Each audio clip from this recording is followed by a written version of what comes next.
Connor, it's time to get on with the news. The reason we are all here, and unfortunately, our first 3 topics of the day will not be fantastic, but we are going to move into your first penny, your first topic of the day.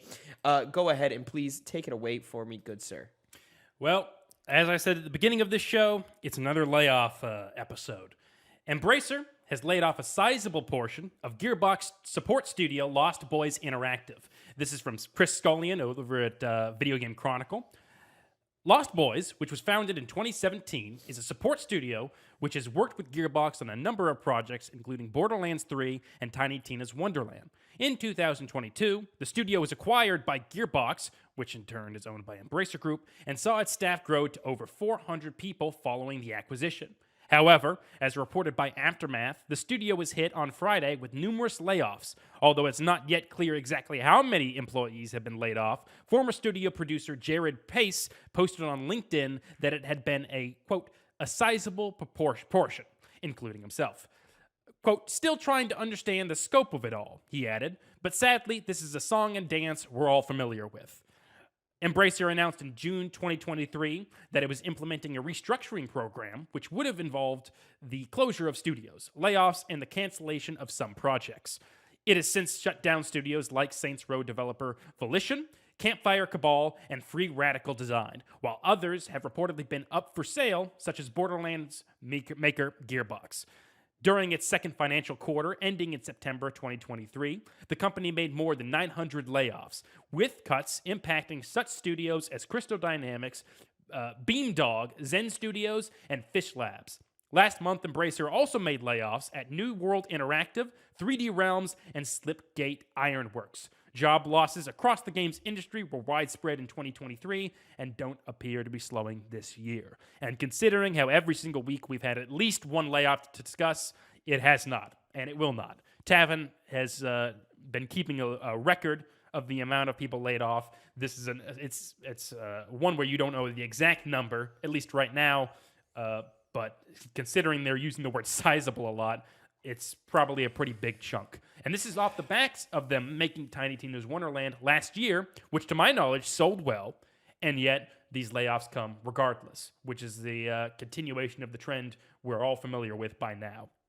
Yeah, so I've yet to update my growing list of video game layoffs this year. I've yet to update it from this story since I don't have a full number. I'm going to just put some question marks and say, what is it called? The Lost Boys?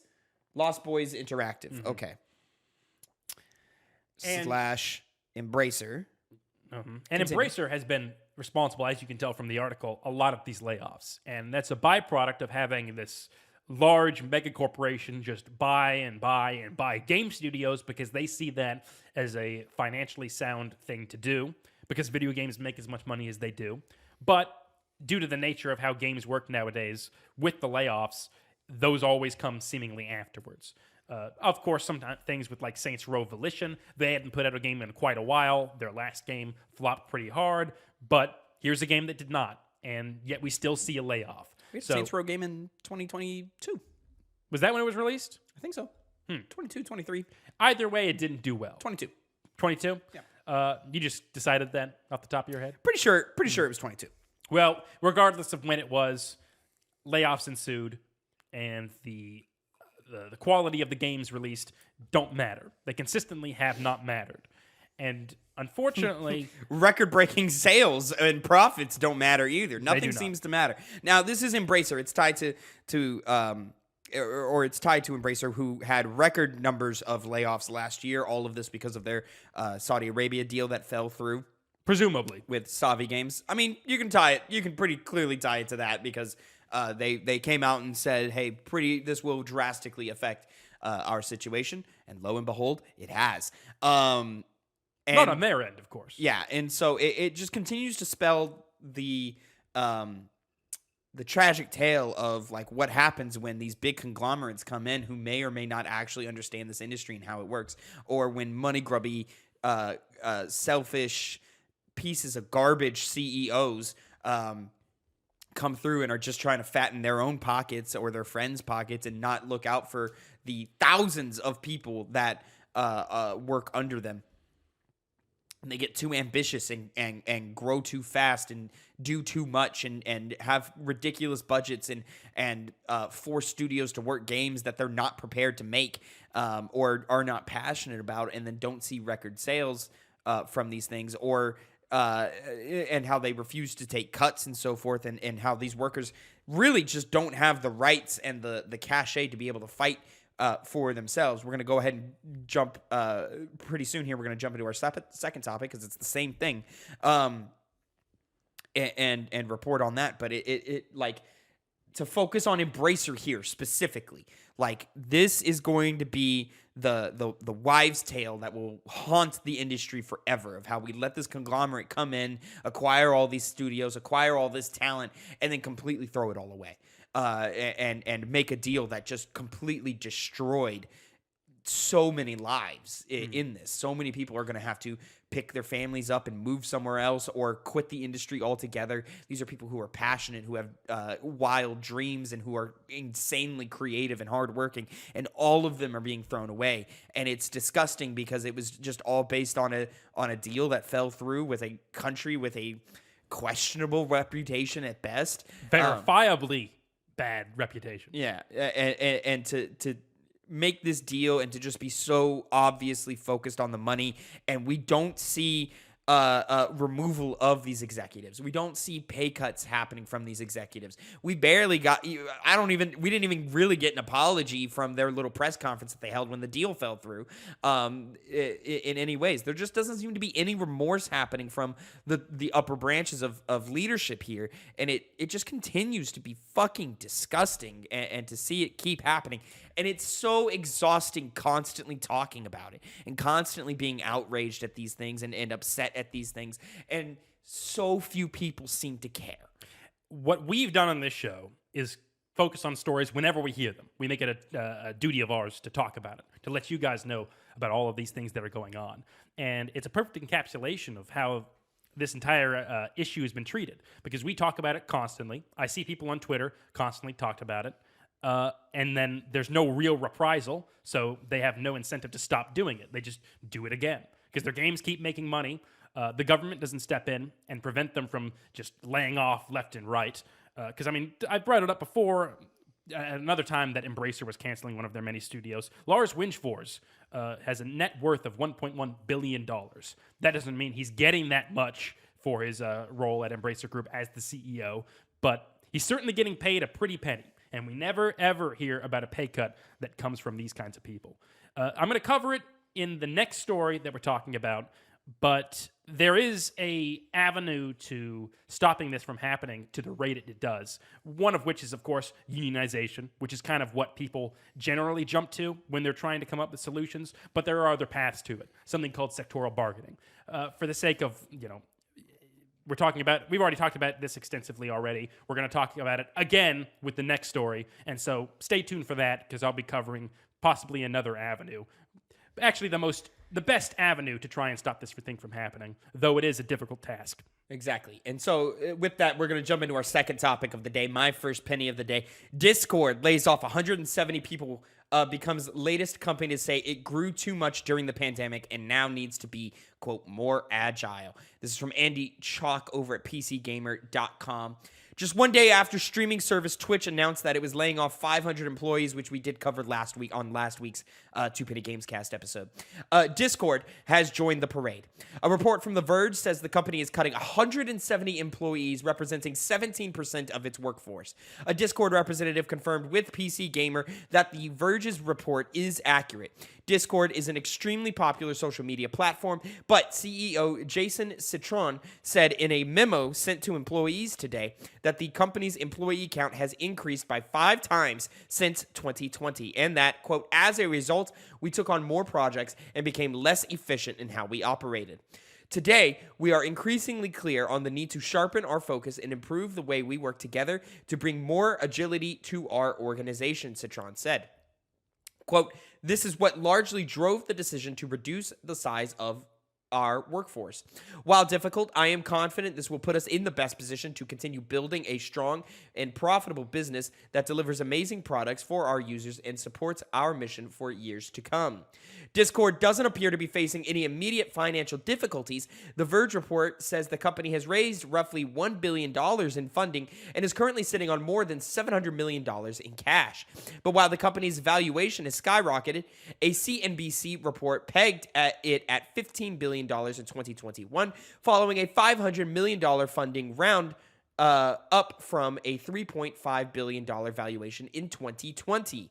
Profitability has apparently remained elusive. One source told The Verge that Discord hopes to become profitable this year. Citron concluded his, quote, no hard feelings email by saying that he hopes the no hard feelings is a good touch. Excuse me. For him. Yeah. Is that a quote? Wait, is that a quote in the thing, or is that something that Chalk is adding? I thought that's what Chalk was adding. Anyways. It almost seems like it's not, though. By saying that he hopes working on Discord reinforced the idea that friendships, quote, can be sustained and even strengthened beyond the walls of any one workplace, which is exactly the opposite of the kind of thing I'd want to hear while packing my desk after unexpectedly being told that I no longer had a job. That great editorialization. I'm starting to think the no hard feelings bit was. The Chalk is doing a great job here, man. I love it.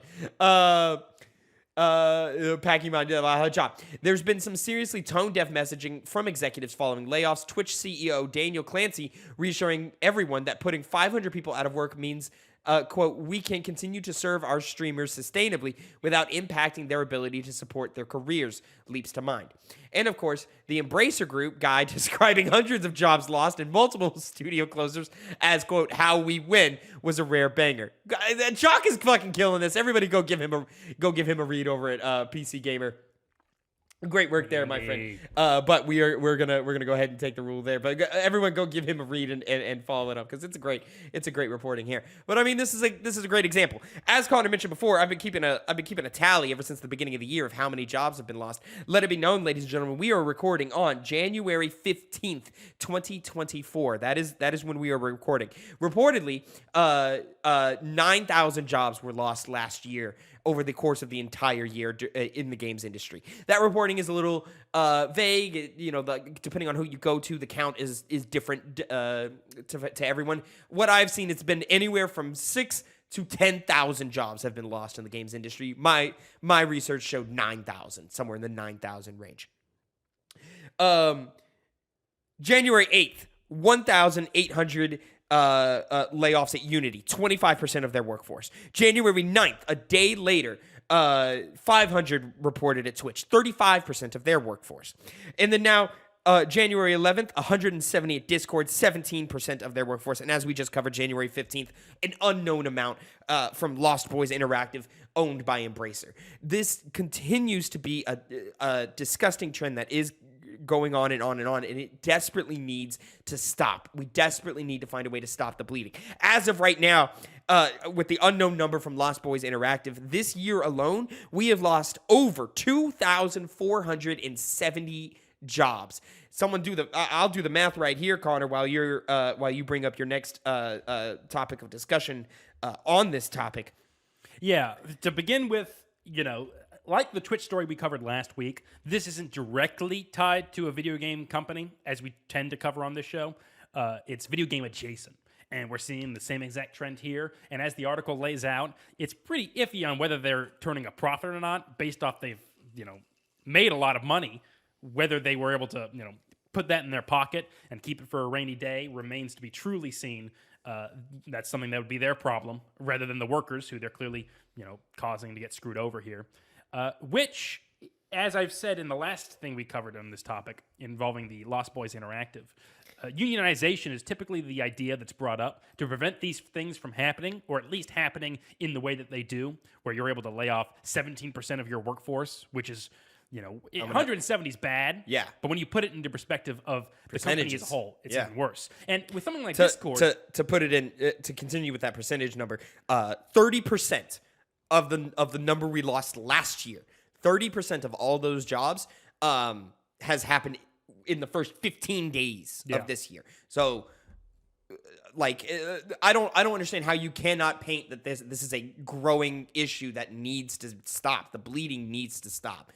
And I recently was trying to get a friend to watch my playthrough of a game that we're doing currently, and I have it on PS5. And so there's this very convoluted process of, even though Discord is on PS5, I have to go get a remote play on a PC and do it through there, and the quality isn't good. I ditched that instantly. But looking at PS5, and admittedly, this could be something that's held up by Sony because they notoriously. I'll say real quick, you can just grab my capture card. Oh, like whenever you want it, you have free use, man. Oh. Like just whenever. Where's Well, the button I need? that's good. There it is. It's good to know. But Yeah. Discord itself has a lot of functions that could be covered through that on your phone, on your PC, but not on PlayStation. It's very bare bones there. And so I feel like, you can have people work on that to justify not laying off 170 people. Discord's notorious for doing really small, stupid changes that aren't very substantial. Maybe focus less on those and do things that are way more impactful to your UI instead of just doing frivolous things that you decide to change on a whim. But to bring it back to the layoffs of people, there is an alternative to unionization, and it's something that's not very common over here in the US, but has seen a lot more success over in Europe because it's easier to do, and that is called sectoral bargaining. I am not a person who is the best at speaking, despite being on a podcast. I stutter a lot, and that really only comes into play in a negative way when we're dealing with complex topics, especially ones that I'm not very well versed in off the top of my head. And sectoral bargaining is one of them. So I'll be drawing directly from a group called American Progress. This one is from the website American Progress Action, where the full report, the full article was done. It is about sectoral bargaining, titled "What is Sectoral Bargaining?" by David Madland. To give some verification of who he is, he's a senior fellow at the American Progress Action. And he wrote in combination with Malky Wall, couldn't find any information on her. Here's quickly what it is. Sectoral bargaining, also known as multi-employer, industry-wide, or broad-based bargaining, is a form of collective bargaining that provides contract coverage and sets compensation floors for most workers in a particular occupation, industry, or region. While broad-based bargaining can and sometimes does occur in the United States, current labor laws emphasize enterprise-based bargaining in which unions negotiate with individual employers on behalf of a group of workers at a particular work site. For example, a union might negotiate with a supermarket chain on behalf of workers at a particular store, or with a building service company on behalf of janitors in a specific building. With sectoral bargaining, collectively bargained standards extend to every grocery store worker or janitor in the region. Although both enterprise-based and sectoral bargaining raise competition and reduce inequality, sectoral bargaining offers several advantages over worksite-level bargaining that make it well-suited for the modern economy. That is, the current enterprise-based system makes joining a union and bargaining very difficult. Today, less than 12% of workers are covered by a collective bargaining agreement, even as roughly half of workers say they would like to join a union. Side note, the video game industry is notably under-unionized, and it's incredibly hard to do so. One of the most famous examples in recent history is Raven Software, someone who works for Blizzard, having their QA testers form a union. And as you can imagine, that's extremely small. It's good, but extremely small. Moreover, current labor laws leave out millions of workers, many of whom are women and people of color. The protections of the National Labor Relations Act, for example, exclude domestic workers, agricultural workers, and independent contractors. And in some fast-growing industries, including food service and retail, layers of contracting make traditional union organizing and bargaining challenged. So some of the benefits are: it increases coverage, closes racial and gender pay gaps, reduces economic inequality, boosts economic productivity, and to achieve it in the United States. This is a very U.S.-focused podcast because, surprise, we live in the United States. But it strengthens unions. You can extend union contracts and change current labor laws. Those are the main ways to achieve sectoral bargaining. So that I don't confuse anybody and go farther into the reaches of stuff that I can't explain properly, I'd recommend you go research it yourself. I need to do the same exact thing. So the general idea is that it instead of it being individualized to individual unions or companies, this allows more on a federal level, whether state or nationwide, for certain entire regions to follow under these same rules due to the results of whatever bargaining that happens there. So it would give more power to activists and workers and unions in that sector, as opposed to each individual one having to fight for their own individual rights. And that is true. The challenge that I found in my own research is even trying to look at basic things on how to implement it. Laws already are written in a way to be very confusing, to be very focused on people who study law so they can discuss it amongst themselves. Whether this actually has any practical purpose, I don't think so, but I don't know, ultimately. So it makes it very difficult, but current laws by the United States government would have to change to allow for easier sectoral bargaining. Once again, I'm unfamiliar with how it is over in Europe, but I know it's way, way, way more common, especially I think in the more of the Scandinavian countries, though I'm kind of talking out my ass on that one, which is why I referred to the article rather than my own words. But ultimately, the point is, whether it comes in the form of sectoral bargaining, which is the loftier, grander ideal, or in the form of unions, which are, in place of something like that, just as effective on a smaller scale. That's what needs to be advocated for.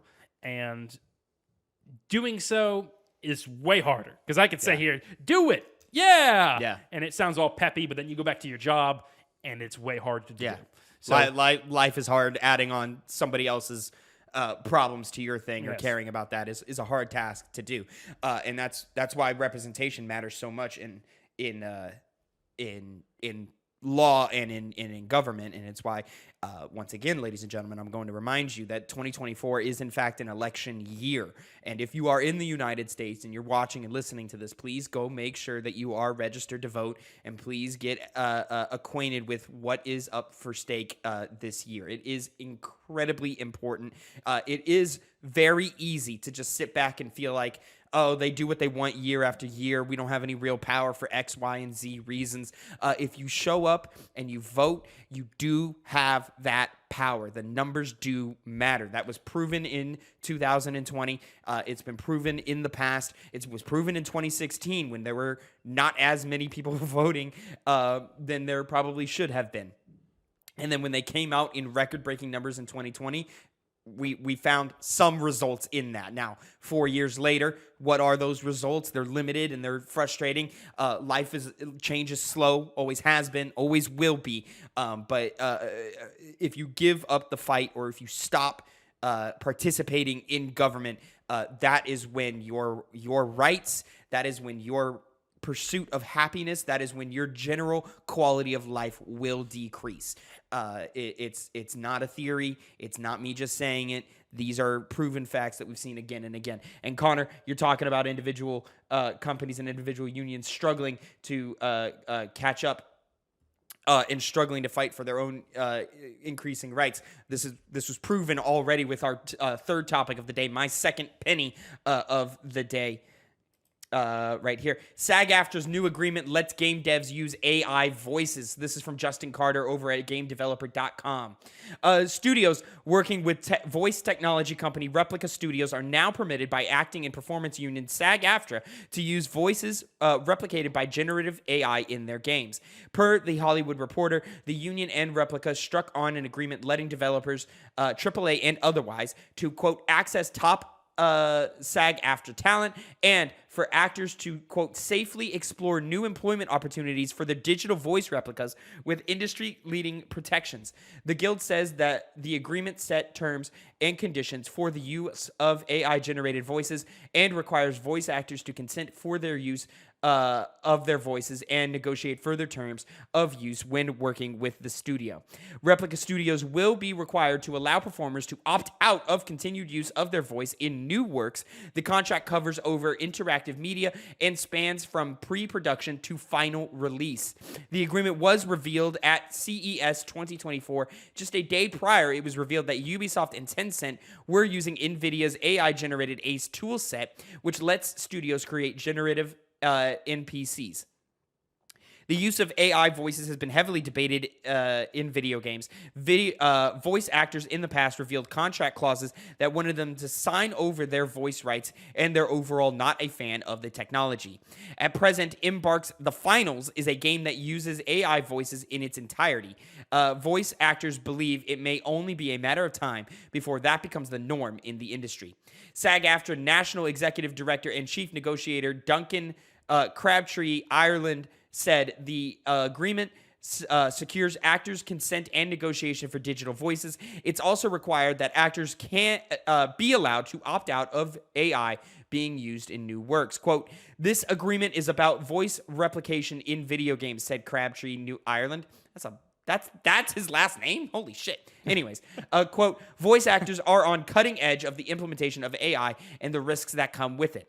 Replica CEO Shreyas Nivas said the agreement lets studios using its platform can only access the company's technology and on talent that have given express permission for their voice to be used for training. He went on to say the agreement, quote, introduces on ethical approach. He went on to say the agreement, quote, introduces an ethical approach to the emerging use of generative AI. This is exactly what we're talking about. Is each individual group has to fight for themselves. Sometimes the union you're signed to won't even help you because you're in a subgenre of your industry or a subgenre of your group. Voice actors have always been looked down upon in terms of their skill, their talent, their work, the effort that goes in. This has always been a problem. I remember 2016 voice actors going on strike to get rights in the recording process, and that was a whole big debate on if they were even worthy of doing that because of the dev studios and the animation studios who have to work so hard and how they don't have their own personal work rights going on. This is a group collective effort. It requires everybody to participate, everybody to make sure that their voices are heard. What is the point, SAG-AFTRA, of spending all of last year on strike so that your actors and so that the writer in supporting the Writers Guild of America on their strike, which again, I do fully support, and I'm glad that they got the progress that they wanted in this, but then to turn right around and stab your fellow actors in the back. What was the point?